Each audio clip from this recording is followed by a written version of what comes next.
बिहार समाचार में आपका स्वागत है। चलिए जानते हैं बिहार की फटाफट बड़ी खबरों को। लेकिन उससे पहले ये न्यूज़ आप किस जगह से देख रहे हैं, हमें कमेंट बॉक्स में ज़रूर बताएं।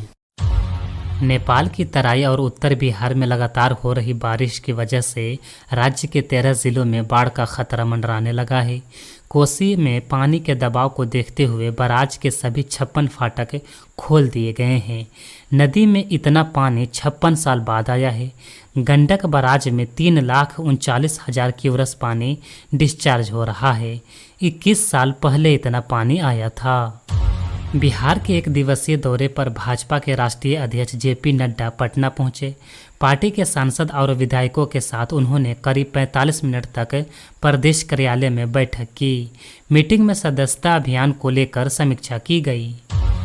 दरभंगा में शौचालय के लिए रेलवे पटरी के पास गई एक ही परिवार की 3 महिलाओं की ट्रेन से कटकर मौत हो गई। नए बने दरभंगा बाईपास स्टेशन पर इंजन का स्पीड ट्रायल चल रहा था, तभी हादसा हो गया। परिवार के लोगों ने हंगामा किया। उनका कहना है कि अगर घर में शौचालय होता तो घटना नहीं होती। ईडी ने दायर अपनी सप्लीमेंट्री चार्जशीट में दावा किया है कि लैंड फॉर जॉब मामले में मुख्य साजिशकर्ता पूर्व रेल मंत्री लालू प्रसाद यादव ही हैं। एजेंसी ने बताया कि नौकरी के बदले जो जमीन ली गई वो आज भी लालू परिवार के कब्जे में है। भागलपुर में 26 साल के विकास कुमार की मौत के बाद उसकी मां बेटी को बीमार समझकर सेवा कर रही थी। शुक्रवार को जब विकास के दोस्त मिलने पहुंचे तो वो मरा हुआ पाया गया। विकास के 2 दिन पहले ही संदिग्ध स्थिति में मौत हो चुकी थी, लेकिन उसकी मां मानने को तैयार नहीं थी। जनता दल के कार्यक्रम में चालान काटने वाले ट्रैफिक एसपी क्या सीने की लंबाई घट गई? बीजेपी ऑफिस के बाहर खड़ी गाड़ियों को लेकर एक बार फिर राजद ने ट्रैफिक एसपी को घेरा है। मुख्य प्रवक्ता शक्ति सिंह यादव ने कहा कि बीजेपी ऑफिस में राष्ट्रीय अध्यक्ष जेपी नड्डा का कार्यक्रम चल रहा है, लेकिन गाड़ियां आरजेडी ऑफिस तक लगा दी गई है। ट्रैफिक एसपी लगता है बीमार पड़ गया है। बेगूसराय में बेखौफ शराब माफिया ने बीजेपी के पूर्व विधायक ललन कुंवर और उनके मुखिया बेटे अनुराग प्रताप पर हमला कर दिया। बदमाशों ने 3 राउंड फायरिंग भी की। पूर्व विधायक के बॉडीगार्ड ने जवाबी कार्रवाई के लिए हथियार थाना तो बदमाश भाग गए। पिता पुत्र की जान बाल बाल बच गई। बिहार में मानसून की वापसी से पहले कई जिलों में तेज बारिश हो रही है। आज प्रदेश के 15 जिलों में भारी बारिश और आकाशीय बिजली गिरने को लेकर अलर्ट जारी किया गया है। मौसम विभाग के अनुसार उत्तर पश्चिम बिहार से गुजर रही ट्रफ लाइन के कारण नेपाल की तलहटी और उसके आसपास के क्षेत्रों में भारी बारिश हो रही है। वहीं नेपाल में हो रही बारिश से बिहार में बाढ़ का खतरा बढ़ गया है। नेपाल सरकार के निर्देश पर कोसी बराज के सभी 56 फाटक खोल दिए गए हैं। इससे सुपौल, मधेपुरा, पूर्णिया और कटिहार में बाढ़ का खतरा बढ़ गया है। आपदा प्रबंधन विभाग के आंकड़े के मुताबिक 12 जिले के 26 प्रखंडों की 140 ग्राम पंचायतों की करीब 1.4 लाख आबादी बाढ़ से प्रभावित है। बाढ़ प्रभावित क्षेत्रों में 1200 लोग कैंपों में रह रहे हैं। बेतिया के गवर्नमेंट इंजीनियर कॉलेज कुमार बाग में मेस का खाना खाने से करीब 50 से अधिक छात्र बीमार पड़ गए। आनन फानन में सभी को गवर्नमेंट मेडिकल कॉलेज अस्पताल पहुंचाया गया। छात्रों का आरोप है कि उनके खाने में मरी हुई छिपकली पाई गई। मुख्यमंत्री नीतीश कुमार की ऊर्जा विभाग की समीक्षा बैठक पर राजद के प्रदेश अध्यक्ष जगदानंद सिंह ने प्रेस कॉन्फ्रेंस कर 13 सवाल किए हैं। उन्होंने कहा कि राजद ने जब स्मार्ट बिजली मीटर से जुड़ा सवाल उठाया तो नीतीश कुमार को सामने आना पड़ा, लेकिन उन्होंने किसी सवाल का जवाब नहीं दिया।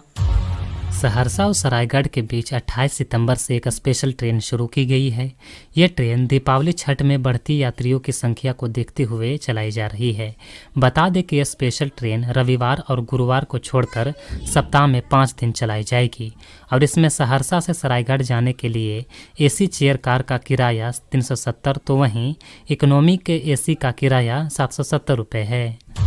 भागलपुर जिले के तातारपुर थाना क्षेत्र के आसानंदपुर स्थित एक मॉल के बेसमेंट में रेस्टोरेंट की आड़ में जिस्म की फरोशी का धंधा चल रहा था, जिसका खुलासा हुआ है। पुलिस की ओर से पिछले 48 घंटे में की गई कार्रवाई के दौरान कुल 5 आरोपितों की गिरफ्तारियों का खुलासा किया गया है। साथ ही घटनास्थल से पुलिस ने कई आपत्तिजनक सामान के साथ आरोपितों के मोबाइल फ़ोन को भी जब्त किया गया है। मामले में पुलिस ने मॉल के संचालक के साथ 2 महिला और 2 दलालों को गिरफ्तार किया है। पटना में डेंगू का डंक जारी है।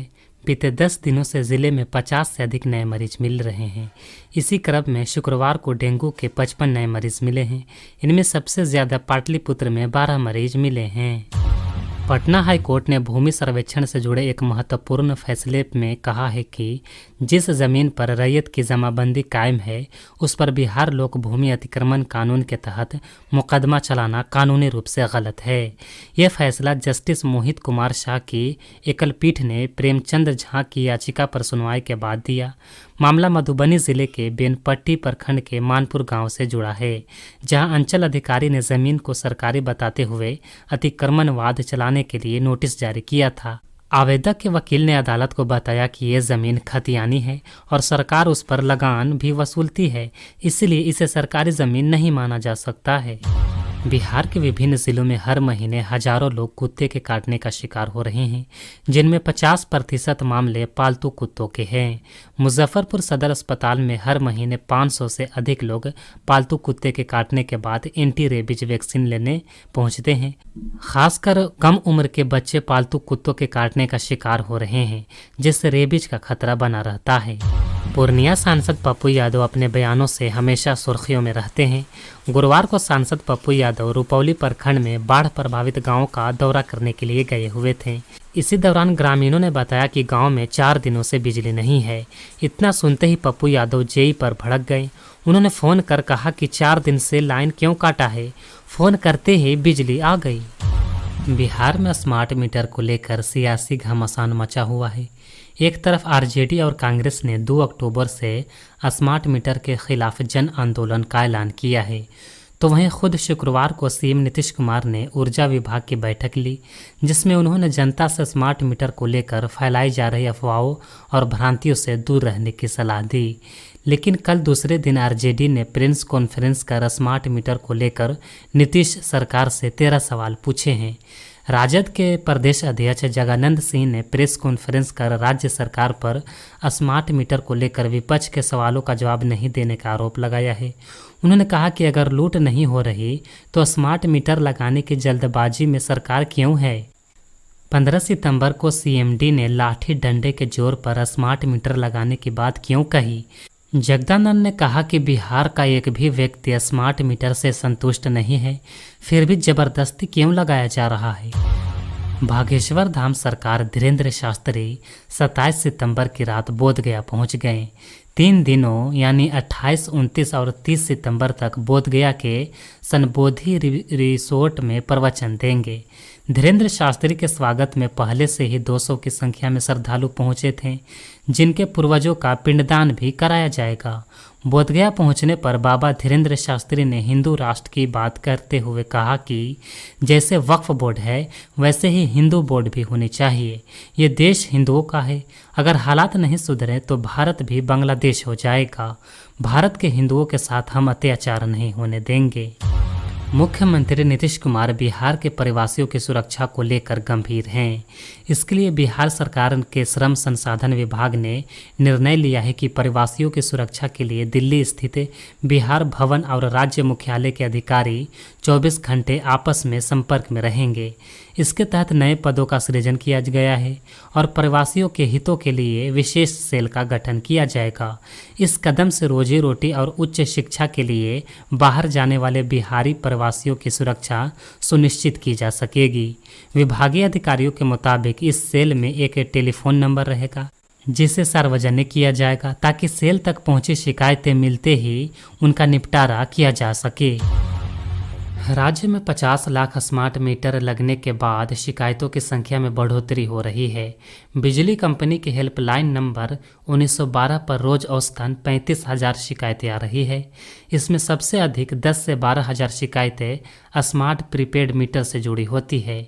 इनमें मीटर तेज चलने, पैसा अधिक कटने, बैलेंस गायब होने की शिकायतें होती है। दूसरे नंबर पर रिचार्ज नहीं होने, रिचार्ज होने के बाद बिजली सप्लाई चालू नहीं होने, जबकि तीसरे नंबर पर बिजली कटने, फ्लैक्चुएशन, ट्रिपिंग, ट्रांसफार्मर जलने आदि की शिकायतें आती हैं। राज्य में 50 लाख स्मार्ट मीटर लगने के बाद शिकायतों की संख्या में लगातार बढ़ोतरी हो रही है। पटना के फतुहा थाना क्षेत्र की एक चिट फंड कंपनी ने सैकड़ों महिलाओं से लाखों रुपए ठग लिए हैं।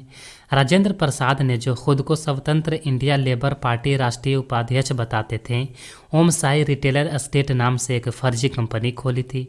कंपनी ने मकसूदपुर की रानी कुमारी को 6,000 मासिक वेतन पर मैनेजर नियुक्त किया और उसके जरिए ग्रामीण महिलाओं को लोन दिलाने का झांसा देकर पैसे ठगने लगा।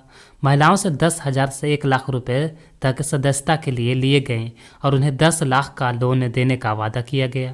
इस तरह कंपनी ने दर्जनों गांव की महिलाओं से ठगी की, जिसके बाद महिलाओं ने फतुहा थाने में शिकायत दर्ज कराई है। बिहार में लैंड सर्वे को लेकर जारी विरोध के बीच सीएम नीतीश कुमार ने शनिवार को पटना में हाई लेवल मीटिंग की।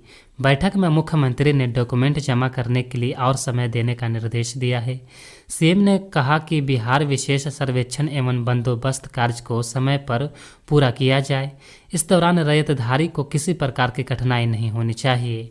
उन्होंने आगे कहा कि भूधारकों और डॉक्यूमेंट अपलोड करने के लिए और अधिक समय दिया जाए ताकि कार्यालयों में अनावश्यक भीड़ नहीं हो। लेबनान के हथियारबंद शिया संगठन हिजबुल्लाह ने अपने नेता हसन नसरुल्लाह की मौत की पुष्टि कर दी है। हिजबुल्लाह ने बताया कि लेबनान की राजधानी बेरूत में उसके हेडक्वार्टर पर हुए इसराइली हमलों में नसरुल्लाह की मौत हुई है। इसराइली सेना ने कहा था कि ये हमला लंबे समय से प्लान किया जा रहा था। इसराइली ने 64 वर्षीय नसरुल्लाह को कई इसराइली सैनिकों और आम लोगों की हत्या का जिम्मेदार बताया। हिजबुल्लाह ने एक लंबे टेलीग्राम पोस्ट पर इस खबर की पुष्टि की। हिजबुल्लाह के बयान में कहा गया है कि नसरुल्लाह की मौत दक्षिणी हिस्से में विश्वासघाती जैनिस्ट हमले के बाद हुई। हिजबुल्लाह ने इसराइल के खिलाफ अपनी लड़ाई जारी रखने की बात कही है। इसके आगे हिजबुल्लाह ने प्रतिज्ञा भी की है कि गजा, फ़लस्तीन और लेबनान और उसके दृढ़ और सम्मानीय लोगों की रक्षा के लिए वो लगातार समर्थन करता रहेगा। इसराइल की ओर से हिजबुल्लाह के नेता हसन नसरुल्लाह को मारे जाने के दावे के बाद ईरान के सुप्रीम लीडर आयतुल्लाह अली खामनई का बयान आया है। खामनई ने सोशल मीडिया साइट एक्स पर लिखा है कि एक और लेबनान में निहत्थे लोगों की हत्या ने एक बार फिर उग्र जैनिस्टों की बर्बर प्रवृत्ति को उजागर कर दिया है। दूसरी तरफ इन हमलों ने यह भी साबित कर दिया है कि इसराइली नेताओं की नीतियां कितनी अदृश्य और मूर्खता से भरी हुई है। आयतुल्लाह अली खामनई ने सभी मुसलमानों से लेबनान और हिजबुल्लाह के लोगों के साथ खड़े होने और हड़पने वाले और दमनकारी शासन का सामना करने में उनका समर्थन करने का भी आग्रह किया। खामनई ने कहा कि इसराइली अपराधियों को पता होना चाहिए कि वे लेबनान में हिजबुल्लाह के गढ़ों को कोई खास नुकसान पहुंचाने के लिए बहुत छोटे हैं। खामनई ने आगे कहा कि इस क्षेत्र की सभी रेजिस्टेंस फोर्सेज हिजबुल्लाह का समर्थन करती हैं और उसके साथ खड़ी है। रेजिस्टेंस फोर्सेज हिजबुल्लाह के नेतृत्व में इस क्षेत्र की किस्मत तय करेगी। आज के समाचार में बस इतना ही। बिहार के तमाम बड़ी खबरों को जानने के लिए देखते रहिए पटना समाचार। और साथ ही अगर ये न्यूज़ आप यूट्यूब पर देख रहे हैं तो चैनल को सब्सक्राइब करें, और अगर आप फेसबुक पेज पर देख रहे हैं तो लाइक और फॉलो ज़रूर करें। धन्यवाद।